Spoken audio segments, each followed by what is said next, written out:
واليوم غنحضر معكم بسطيلات ديال الدجاج بمذاق الحوت كيجيو معلكين مع السير ديال القرمشه ديال الورقه.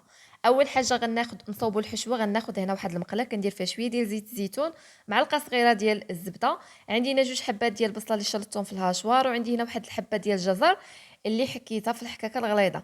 هنا كتخلطوا البصله مع الجزر، من بعد هنا غتضيفوا التوابل. غنضيف هنايا معلقه صغيره ديال مركز الطماطم، وغنضيف هنا شويه ديال الهريسه، تقريبا واحد جهد معلقه صغيره.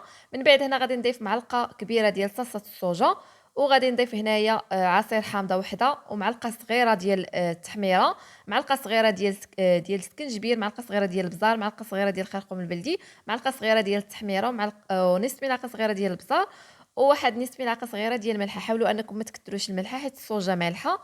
وكذلك درت هنايا بودره ديال الثوم.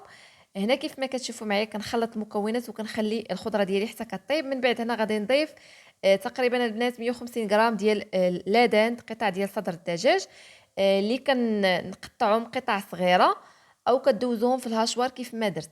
هنا كيف ما كتشوفوا ضفت من بعد ما كيطيب لكم الدجاج كتضيفوا الشعريه الصينيه.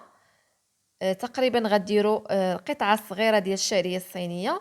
هنا من بعد غادي نضيف تقريبا 10 دراهم ديال الكروفيت كيف ما كتشوفوا معايا ضفت غير شويه، انا بغيت غير يضيف لي داك المذاق. الدجاج كيجي بحال الا حضرتو البسطيلات ديال الحوت. هنا كيجيو رائعين بهذه الطريقه كيف ما كتشوفوا معايا. داك الكروفيت واخا قليله البنات راه كيطلق المذاق. هنا من بعد غادي ندير 2 معالق كبار عامرين ديال القزبر والمعدنوس، وغادي نخلط الحشوه ديالي وغنطفي عليها كيف ما كتشوفوا معايا. المكونات من بعد ما كيطيبوا كطفيو عليها وكتسناو على الحشوه حتى كتبرد، عاد كتعمروا الورقه. وانا من بعد كناخذ الورقه ديال البسطيله، تقريبا عندي هنايا نص كيلو ديال الورقه ديال البسطيله، كنقسمها على 4 كيف ما كتشوفوا بالمقاس. من بعد هنا البنات غادي تاخذوا زيت نباتيه وغديروا فيها واحد المعلقه صغيره ديال التحميره باش كتطلق هذا اللون. غتسناو على التحميره حتى تهبط للتحت وكتبقى الزيت الفوق. الزيت الفوقانيه البنات هي اللي غتخدموا بها. هنا كناخذ جوج قطع ديال الورقه، من بعد كندير الحشوه ضروري انها تكون بارده باش ما كتفزكش لكم الورقه. هنا من بعد درت قطعه ديال الجبن، من بعد كنبدا نسد في الورقه ديالي بهذه الطريقه. من بعد غناخذ جوج ورقات باش كندوب الورقه وكنتاكد انها ما غطرطقش معايا في الفرن. هنا كيف ما كتشوفوا معايا كنستعين دائما بشويه ديال الزيت. من بعد كتوضعوا ديك البسطيله كيف ما كتشوفوا في الوسط وكتسدوها بهذه الطريقه. دائما كتستعينوا بشويه ديال الزيت. بالنسبه للبنات الزيت كيخلي الورقه انها ما كتجيش فازقه.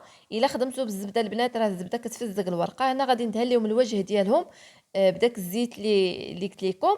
غادي تدهنوا الوجه ديالهم، والسير باش ما يطرطقوش معكم في الفرن البنات انكم تثقبوهم هنا بواحد العود. من بعد كتدخلوهم للفرن. العافيه كتكون متوسطه، كتشعلوا لهم غير من التحت حتى كيطيبوا، من بعد كتشعلوا من الفوق وكيتحمروا. هنا التزيين كيبقى اختياري، زينتهم هنا بالجبن وبالكروفيت، وغنقول لكم بالصحه والراحه.